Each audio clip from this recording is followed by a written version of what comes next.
आज हम बात करने वाले हैं उस उड़ान की जिसने 5 साल बाद फिर से भारत और चीन के आसमानों को जोड़ दिया है। जी हां, शंघाई से दिल्ली की फ्लाइट अब फिर से शुरू हो गई है। लेकिन ये सिर्फ एक फ्लाइट नहीं, ये दो देशों के रिश्तों, व्यापार, संस्कृति और विश्वास को फिर से जोड़ने वाली एक नई पहल है। तो आइए जानते हैं आखिर ये फ्लाइट कब, कैसे और कितनी बार उड़ेगी और इसका मतलब हमारे लिए क्या है। क्या 5 साल का इंतजार खत्म हुआ?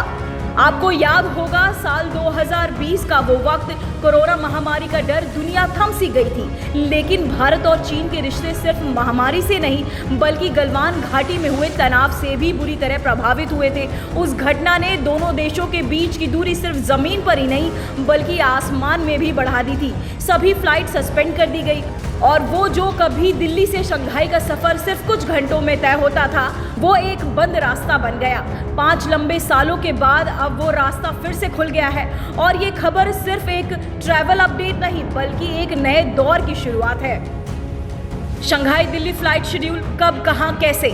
चाइना ईस्टर्न एयरलाइंस ने 9 नवंबर 2025 से शंघाई दिल्ली फ्लाइट को फिर से शुरू किया है। शंघाई दिल्ली रूट पर फ्लाइट नंबर है MU564। ये फ्लाइट दिल्ली के इंदिरा गांधी इंटरनेशनल एयरपोर्ट से शुक्रवार शाम करीब 7:55 पर उड़ान भरती है और शनिवार सुबह करीब 4:10 पर शंघाई के पुलॉन इंटरनेशनल एयरपोर्ट पर पहुंचती है। वापसी की उड़ान शनिवार दोपहर 12:30 पर शंघाई से उड़ती है और रविवार शाम लगभग 6 बजे दिल्ली पहुंचती है। सुनने में लंबा लगता है लेकिन टाइम डिफरेंस के हिसाब से ये यात्रा लगभग 6 से 7 घंटे की होती है। सप्ताह में कितने दिन उड़ेगी फ्लाइट्स? फिलहाल ये फ्लाइट सप्ताह में 3 दिन चलेगी, बुधवार, शनिवार और रविवार। लेकिन एयरलाइंस ने कहा है कि अगर यात्रियों की संख्या और मांग बढ़ी तो जनवरी 2026 से इसे सप्ताह में 5 दिन कर दिया जाएगा, यानी सोमवार, बुधवार, शुक्रवार, शनिवार और रविवार। इससे दोनों देशों के बीच कनेक्टिविटी और भी मजबूत होगी।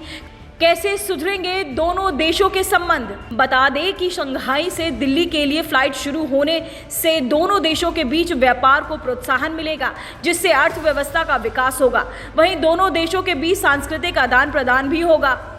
1962 के युद्ध के बाद भारत और चीन के व्यापारिक संबंध बने जो आगे चलकर काफी मजबूत हुए। लेकिन जून 2020 में भारत चीन सीमा पर गलवान घाटी में दोनों देशों के सैनिकों के बीच हुई हिंसक झड़प के कारण संबंध खराब हुए।